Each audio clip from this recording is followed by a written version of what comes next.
Emerging नुमेरो vastu में आप सबका स्वागत है।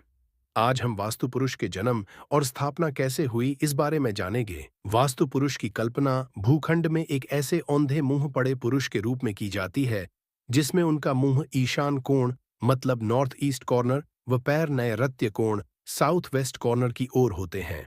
उनकी भुजाएं कंधे वायव्य कोण नॉर्थ वेस्ट कॉर्नर व अग्निकोण साउथ ईस्ट कॉर्नर की ओर मुड़ी हुई रहती हैं। मत्स्य पुराण के अनुसार वास्तु पुरुष की एक कथा है। देवताओं और असुरों का युद्ध हो रहा था। इस युद्ध में असुरों की ओर से अंधकासुर और देवताओं की ओर से भगवान शिव युद्ध कर रहे थे।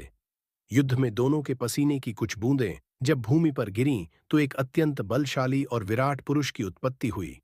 उस विराट पुरुष ने पूरी धरती को ढंक लिया। उस विराट पुरुष से देवता और असुर दोनों ही भयभीत हो गए।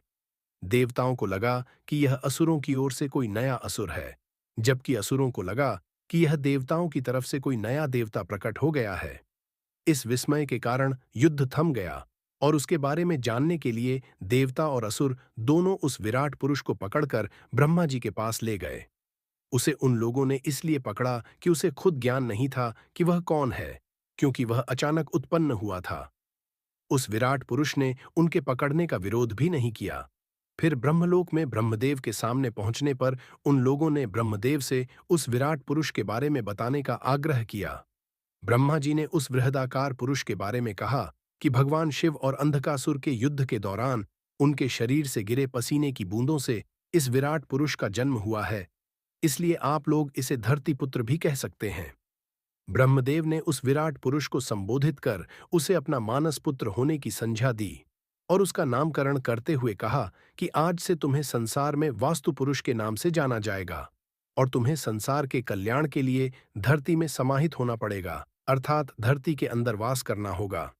ब्रह्मदेव ने कहा कि मैं तुम्हें वरदान देता हूं कि जो भी कोई व्यक्ति धरती के किसी भी भूभाग पर कोई भी मकान, तालाब या मंदिर आदि का निर्माण कार्य करते समय वास्तु पुरुष को ध्यान में रखकर करेगा तो उसको सफलता और हर कार्य में सिद्धि मिलेगी। और जो कोई बिना तुम्हारा पूजन करे निर्माण कार्य करेगा तो उसे तकलीफें और जीवन में अड़चनों का सामना करना पड़ेगा।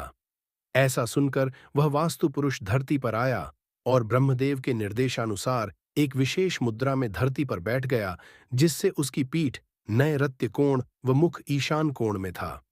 इसके उपरांत वह अपने दोनों हाथों को जोड़कर पिता ब्रह्मदेव व धरती माता को नमस्कार करते हुए औंधे मुंह धरती में समाने लगा। वास्तु पुरुष के चारों ओर 45 देवता और असुर एक घेरा बनाकर बैठ गए और इसी प्रकार वास्तु मंडल की स्थापना हुई।